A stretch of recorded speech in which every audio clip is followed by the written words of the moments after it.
Muy buenas tardes, mis amados hermanos. Para mí es un gusto poderme dirigir a ustedes, pidiéndoles perdón por el atraso de este video. Realmente he estado complicado, pero dándole gracias al Señor que tengo este tiempo para poderlo hacer. Con esto terminaríamos la materia de homilética, en la cual es el complemento de los primeros videos, ¿no?, de hermenéutica. Se termina la clase de hermenéutica y homilética, mis amados hermanos, y continuará nuestro amado Pastor Marvin Cabrera con con el seminario que sigue, la materia que sigue. Bueno, mis hermanos, entonces procedemos. Teniendo que la homilética es como el complemento, ¿no es verdad? Lo que se necesitaría entender, porque es el estudio, la práctica de la predicación en términos generales, un tanto de ciencia como de arte, en la cual se centra en poder tener una buena predicación, un buen complemento, una buena formación de un tema, de un sermón, de lo que nosotros vayamos a expresar, ¿no? En su definición proviene del griego homiléticos, que significa relativamente conversación al discurso, ¿no? O discurso. Se refiere al arte de predicar o de dar sermones, que es, lo que se conoce como la correcta manera de dar un sermón. O sea, esto tiene un orden, que lo vamos a ver más adelante, ¿no?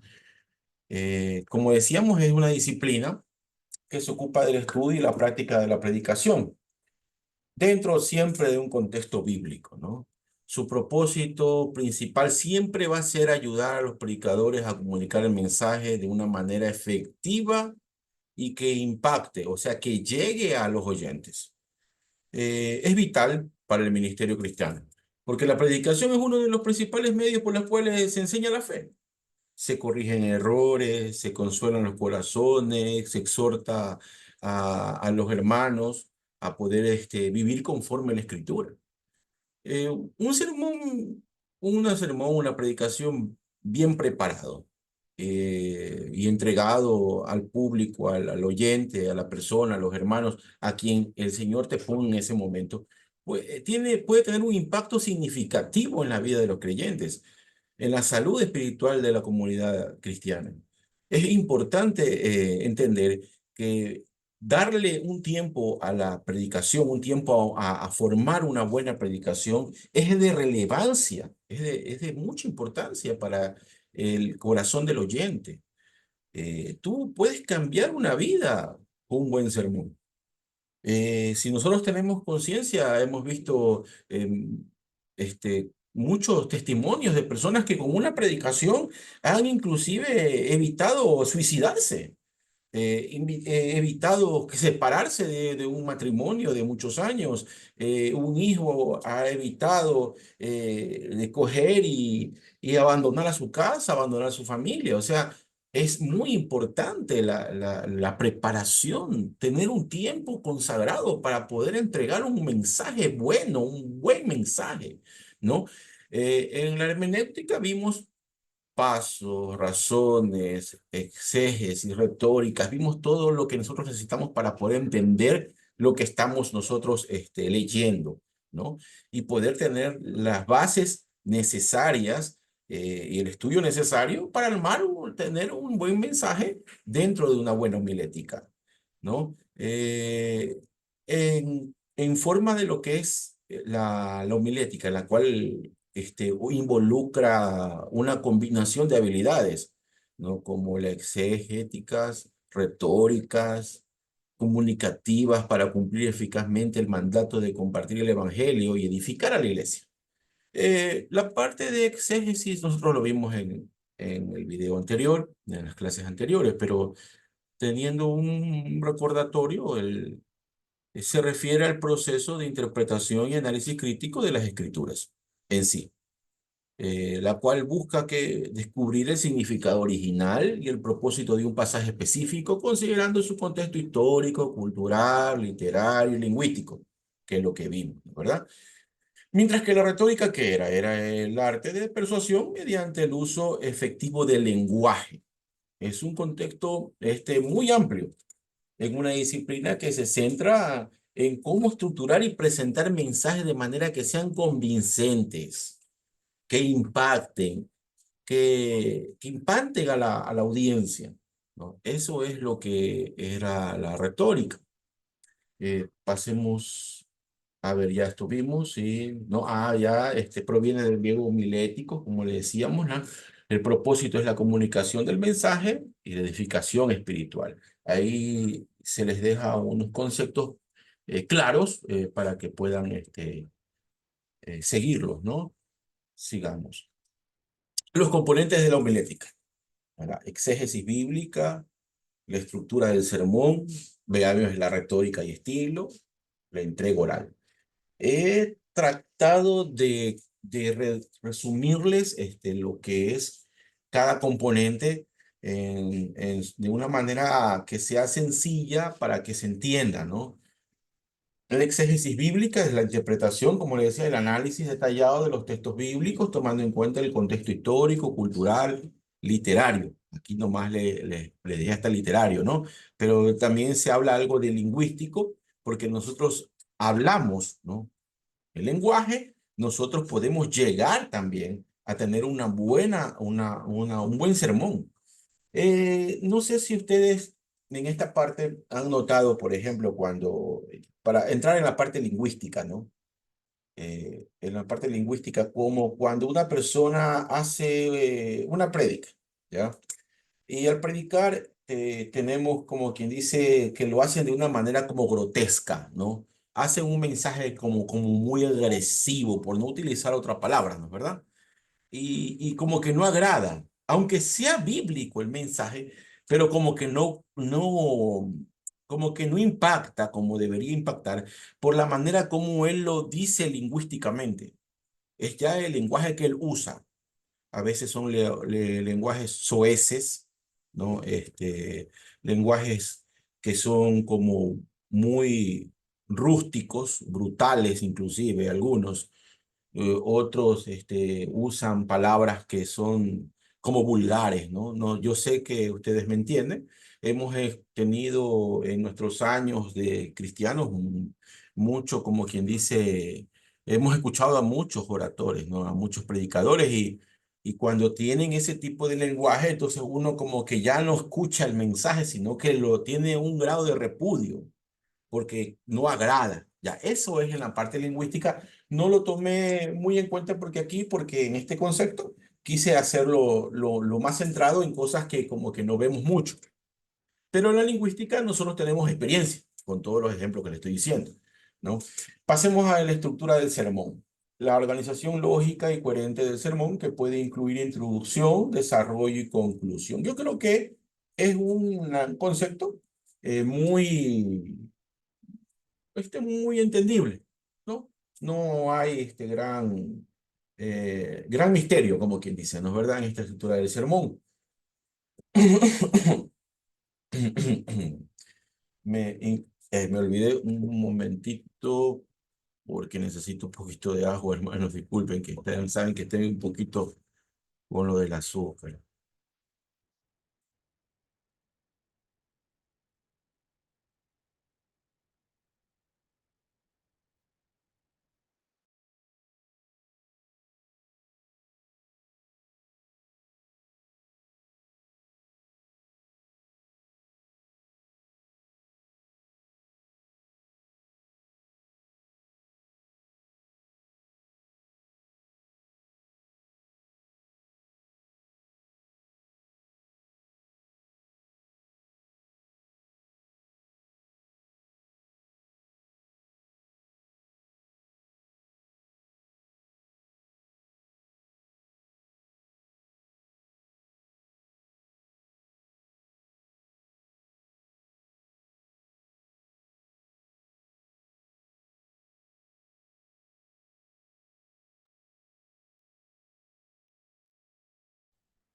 Como le decía a mis hermanos, entonces no tenemos mayor explicación aquí. Yo creo que es algo muy entendible. En la retórica y estilo, el uso de técnicas retóricas para hacer el sermón más persuasivo e impactante, como el uso de ilustraciones, metáforas ni anécdotas. Nosotros tenemos claro estos conceptos, ya que en los videos anteriores vimos conceptos de metáforas y que una anécdota, ilustraciones pueden ser muchas. Hay hermanos que utilizan eh, proyecciones, usan testimonios, usan testimonios propios, testimonios de terceros, ¿no? Entonces son técnicas en la cual en la retórica es una manera de persuasión, de una manera de uso efectivo del lenguaje, que dentro del contexto es permitido y es inclusive necesario. Es inclusive necesario para que sea el mensaje más enriquecedor en la manera de que impacte y que sea memorable. O sea, que memorable, la palabra memorable es que sea impactante en la memoria, o sea, que se le grabe al hermano. Un testimonio, a veces uno se acuerda más del testimonio que de la misma predicación, ¿no? No sé si les ha pasado, pero eso es lo que resulta, ¿no? ¿Qué más? Ya vimos estos conceptos, de lo que es, era metáfora, metáfora y anécdota.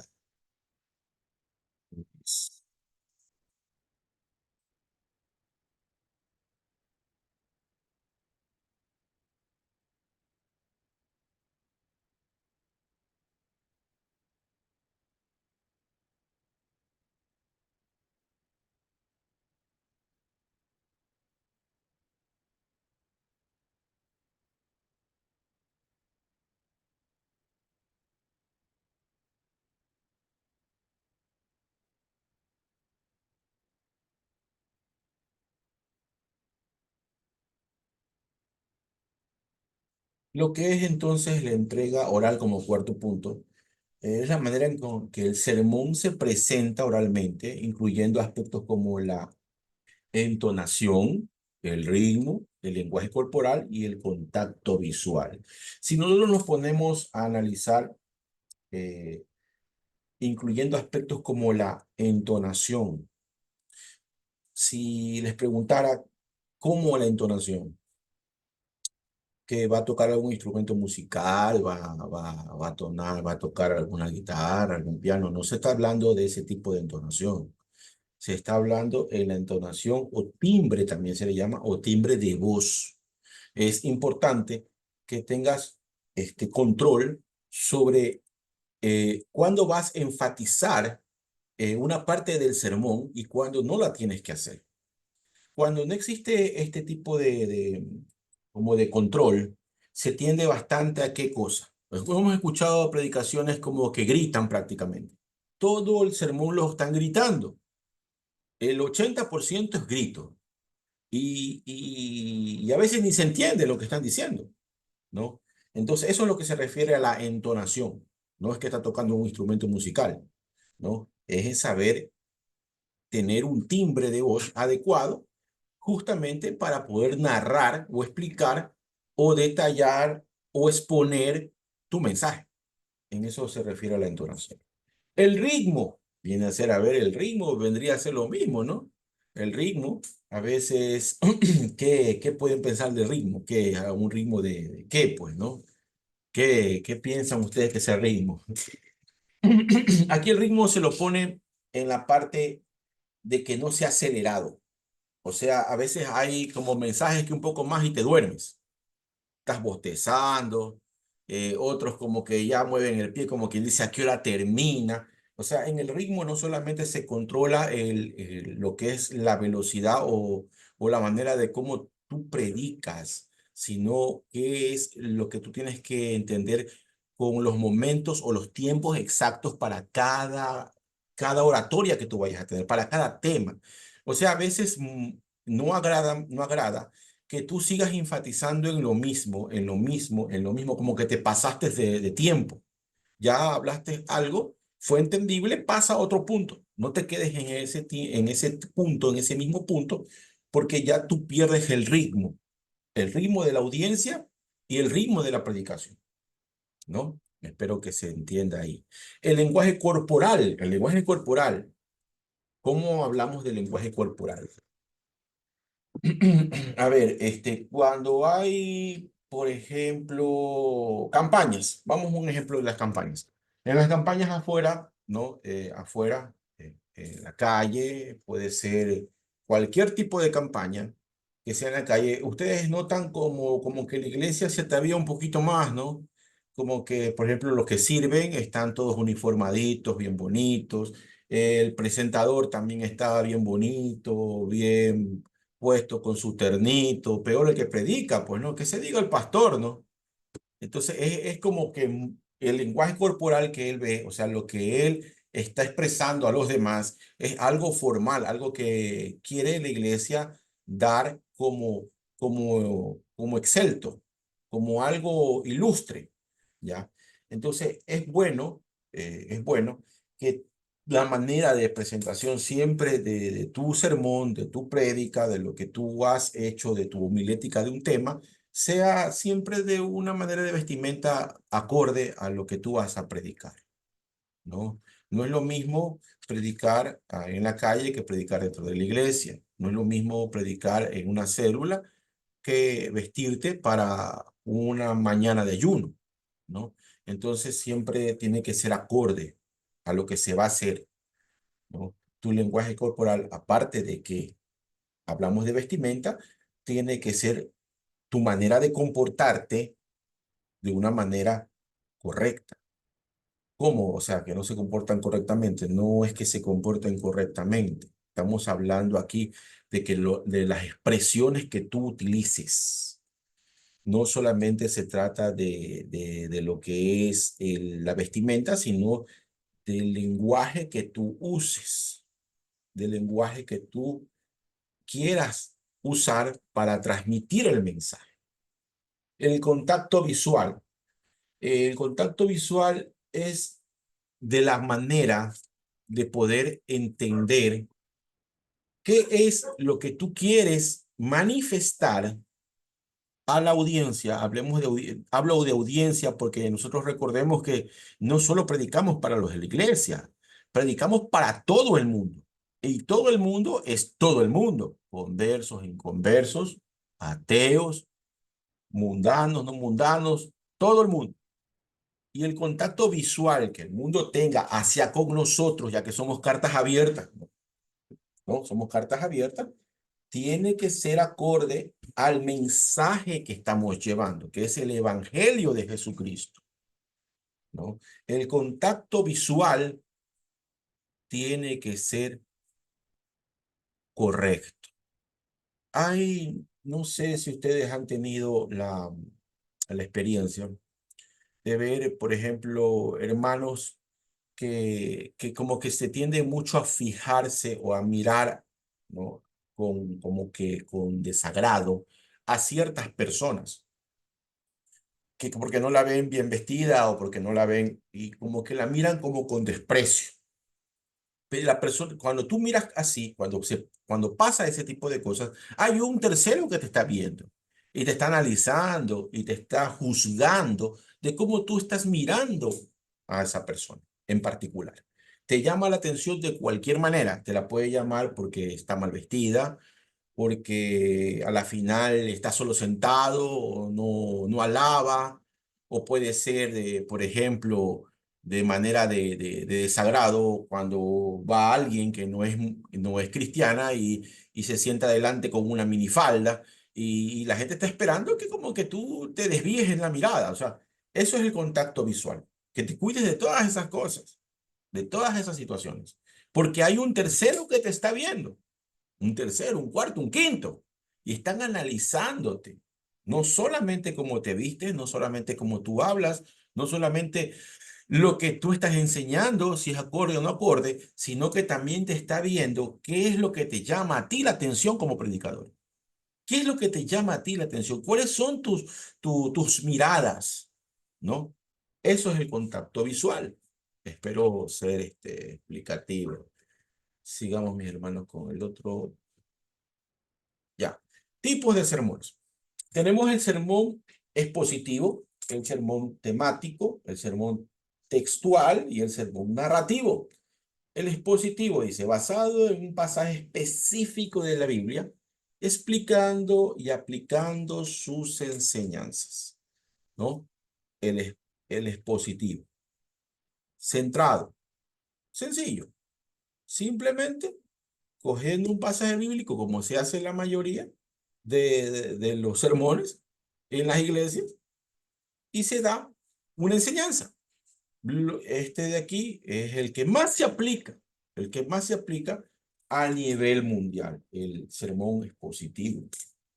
El sermón temático, centrado en un tema o tópico específico, utilizando varios textos bíblicos que abordan ese tema. Aquí es un poquito como que más expresivo en la manera de que no nos centramos solo en un pasaje bíblico y ahí hacemos toda una enseñanza, sino que usando ese mismo pasaje que tiene relación con otro pasaje en otro evangelio que habla de lo mismo, o de otro que habla de lo mismo, ¿no? Como en los evangelios sinópticos. No teníamos varias enseñanzas que estaban justamente en los tres evangelios y ahí es cuando uno saca de un evangelio tal texto, vamos a explicarlo, y justo ese evangelio, ese texto está en el Juan, ¿no? O está en Marcos y ahí comienzan, ¿no? A usar el mismo texto, un tema relacionado que se encuentren en otro texto bíblico, en otro evangelio. A ese es el temático. Sermón textual enfocado en un verso o conjunto de versículos con una exposición detallada de su significado. Aquí tenemos algo un poco más analítico.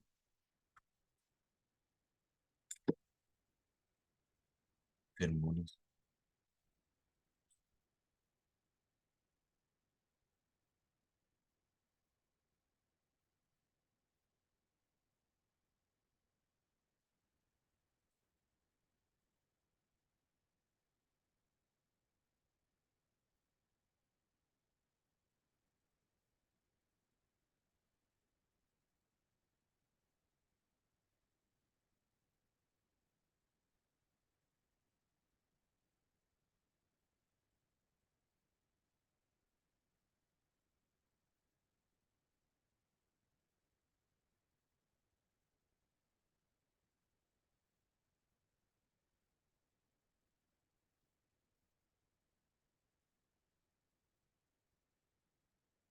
Teniendo nosotros en cuenta que es un conjunto, o sea, es una exposición detallada de su significado, para darles un ejemplo, ¿no? de qué es un sermón textual para que se entienda.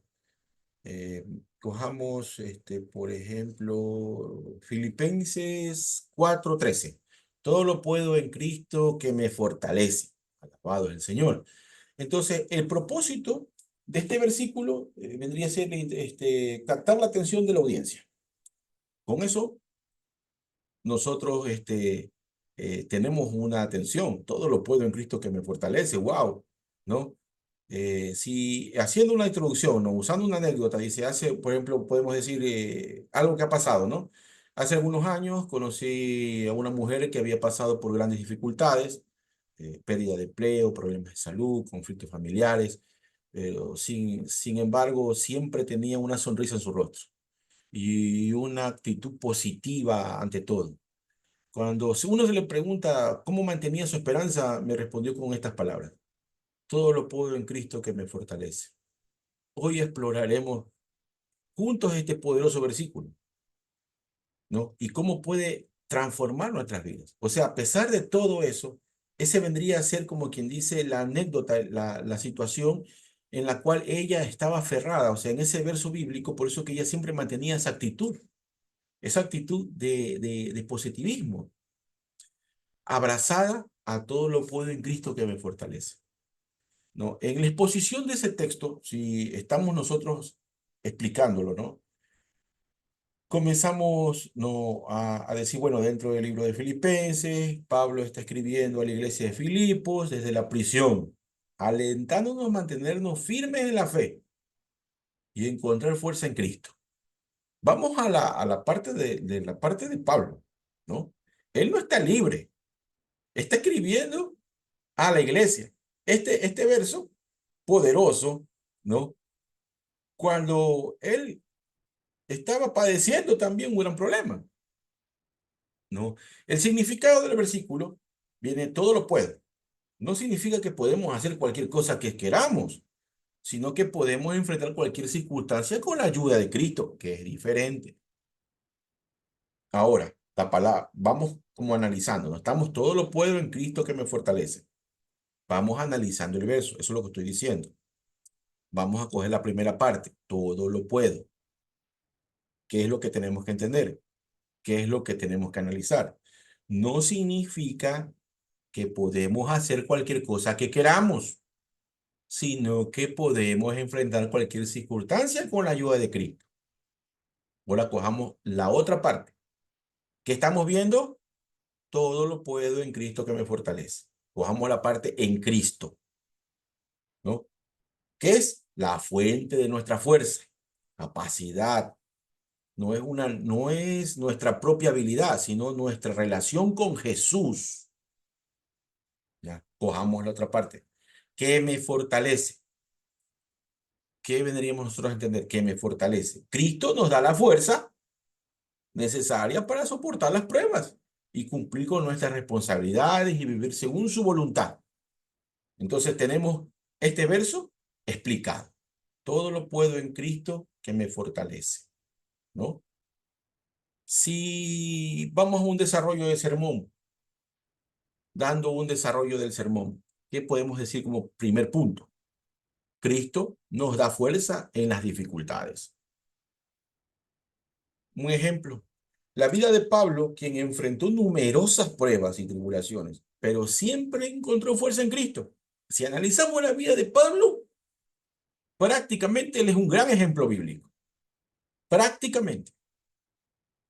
Relacionándolo con él, todo lo puedo que en Cristo me fortalece. ¿No? ¿Cuál era el verso? Filipenses 4:13. ¿No?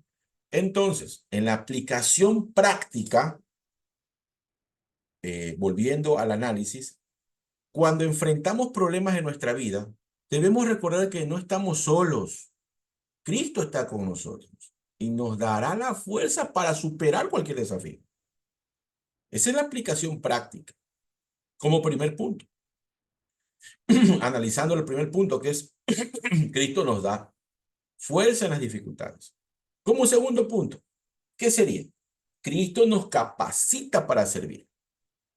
En un ejemplo bíblico tenemos los discípulos, que fueron transformados de hombres normales a líderes valientes, que difundieron el evangelio por todo el mundo. En una aplicación práctica, Dios nos llama a servir en diferentes capacidades y nos da los dones y las fuerzas para hacerlo. Podemos confiar en que Él nos capacitará para cumplir nuestras responsabilidades y ministerios. Esa es una aplicación práctica. Como tercer punto, ¿qué podemos decir de lo que estamos viendo, ¿no? Cristo nos fortalece para vivir una vida de fe.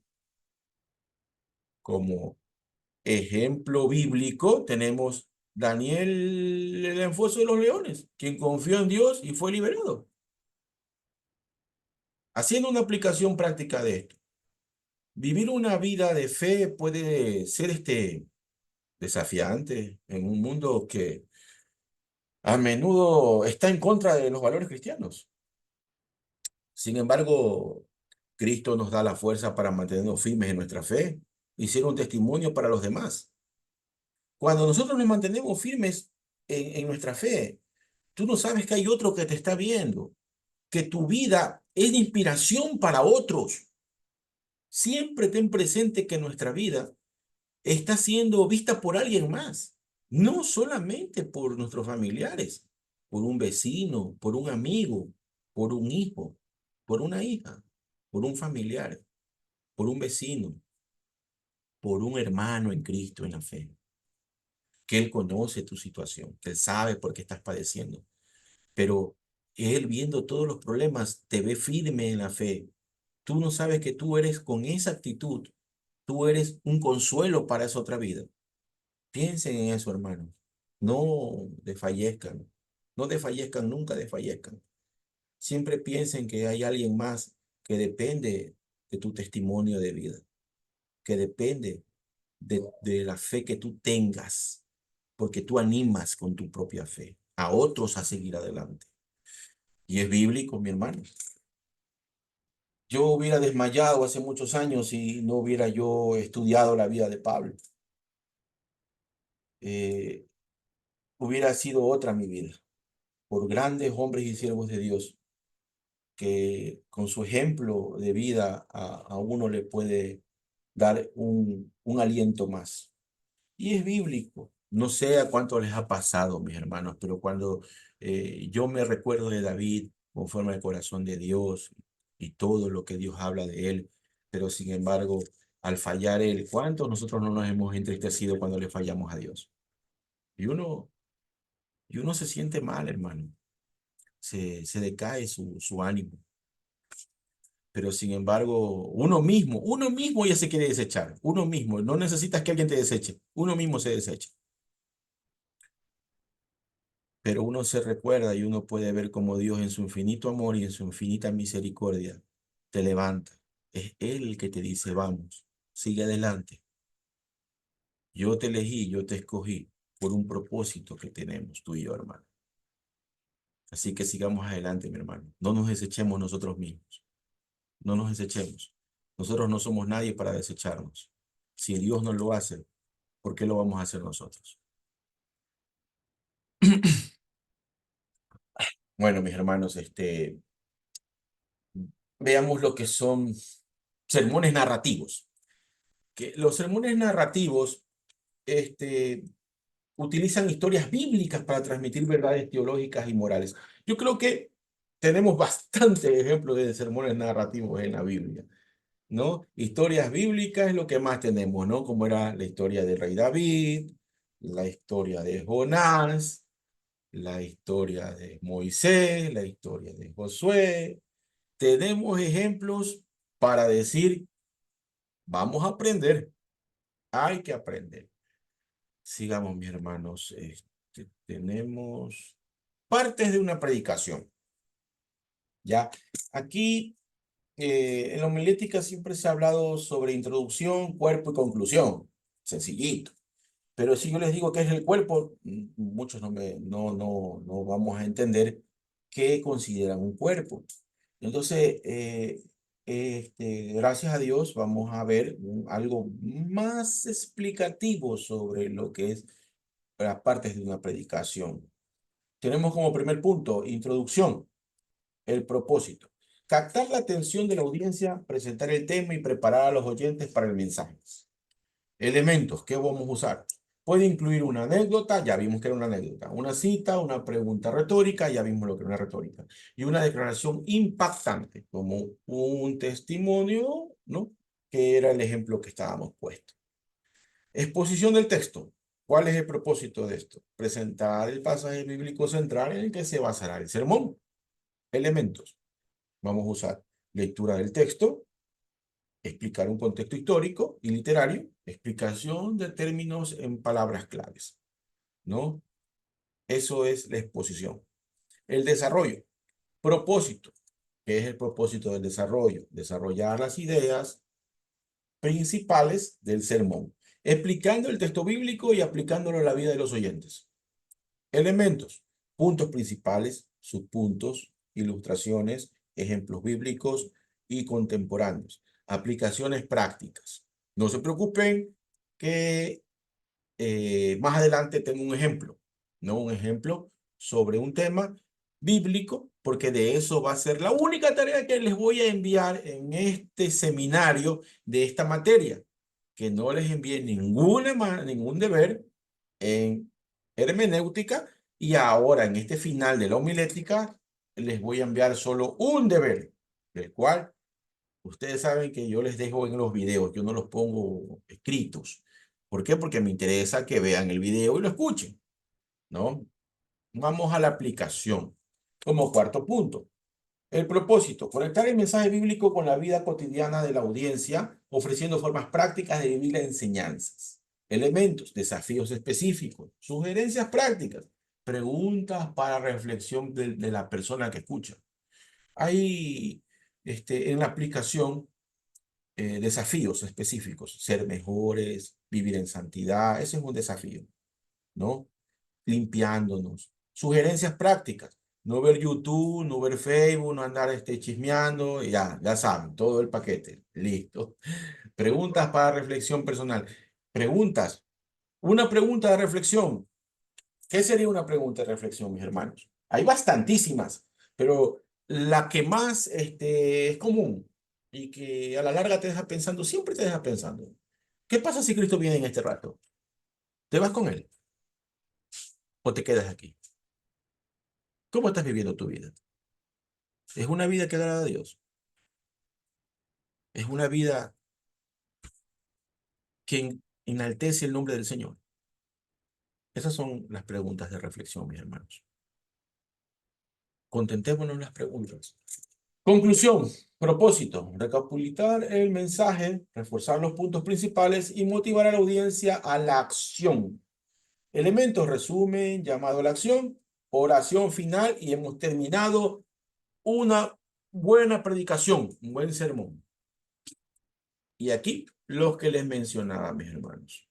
Tenemos un ejemplo de una predicación, algo que he hecho lo más sencillo posible para que sea entendible y a la vez me la van a enviar como tarea. Esta es la tarea, mis hermanos. Van a elegir un tema de todos los que están en la escritura y me van a enviar así como en el ejemplo, igualito.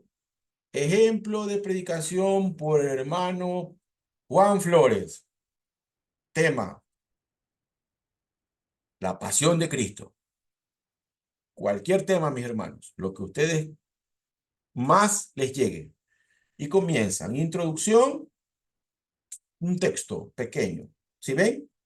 Ese es el ejemplo que les he enviado. Esto es una predicación centrada, completa, o sea, más que todo de una manera para de ver, obvio que nos podemos extender, ¿no? Obvio, ¿no? Obvio, pero lo que esto es de manera explicativa de enseñanza, ¿no? Tenemos la exposición, la introducción, la exposición, ¿no? El desarrollo, lo que le llaman el cuerpo, ¿no? Como primer punto, Dios ama al mundo entero y comienza la explicación, la ilustración. Segundo punto, el mayor sacrificio, explicación en un ejemplo bíblico, la respuesta del hombre, ¿no? Explicación, aplicación. Ustedes tienen para leer. También les voy a enviar el PDF para que lo tengan en el grupo con el video, de manera que ustedes puedan ver el video y puedan ver el PDF. Aplicación y conclusión, mis hermanos. Nosotros con esto tenemos, déjenme ver si no tenemos, ajá, con esto tenemos, mis hermanos, la culminación de el tema hermenéutica y homilética cristiana, en la cual nos hemos alargado en hermenéutica, que es lo importante en la parte de entender el contexto bíblico para poder, dentro del contexto bíblico, hacer un buen sermón. Aquí está ya la aplicación, cómo tenemos que aplicar los conocimientos adquiridos, todas las herramientas adquiridas en los otros videos y hacerlo de esta manera, ¿no? Esta es la terminación, mis hermanos, del curso de homilética. Eh, Quiero agradecerles a todos ustedes por la atención. Quiero bendecir sus vidas, que el Señor me los bendiga grande y ricamente. Y pidiéndoles nuevamente, mis hermanos, que por favor no se olviden de mí y de mi familia en sus oraciones. Se los pido en el amor de Cristo. Que Dios me les bendiga y espero poder compartir con ustedes otro tiempo más de estudio bíblico en el amor de Cristo. Que el Señor los guarde por siempre, mis hermanos. Amén.